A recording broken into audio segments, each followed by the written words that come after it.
रस्में कौन निभाएगा? मेरी बेटी का घर उजड़ने की नौबत आ गई है और इन्हें अभी भी रस्मों की चिंता है। बस कीजिए।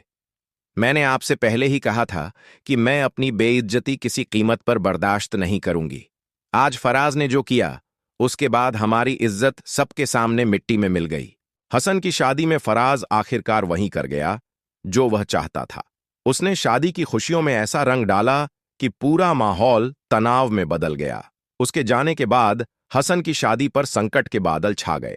हसन की मां बेहोश हो गईं और उसकी बहनें भी बुरी तरह घबरा गईं।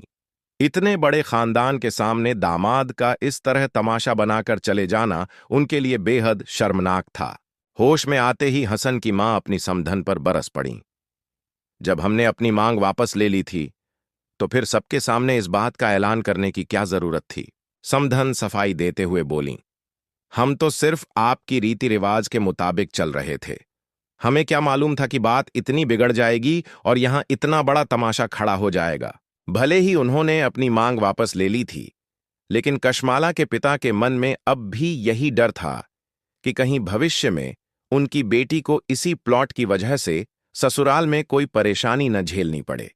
इसी कारण वह अपनी खुशी से यह प्लॉट हसन के नाम करना चाहते थे।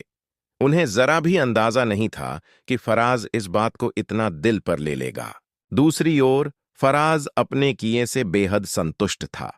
उसे खुशी थी कि उसने जो ठाना था आखिरकार कर दिखाया। हालांकि हसन और कशमाला का निकाह हो जाएगा, लेकिन कशमाला को ससुराल में किन मुश्किलों का सामना करना पड़ेगा, इसका उसे बिल्कुल अंदाजा नहीं था।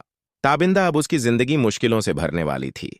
कशमाला की रुखसती के बाद जैसे ही उसे घर लाया गया, हसन की मां की तबीयत अचानक बिगड़ गई और वह बेहोश हो गईं।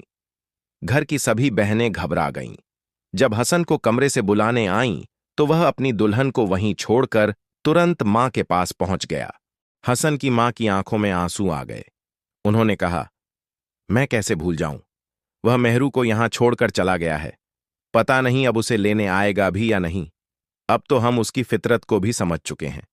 मेरी अपनी बहन ही मेरी दुश्मन बन गई। उसने अपने बेटे को रोकने की कोशिश तक नहीं की।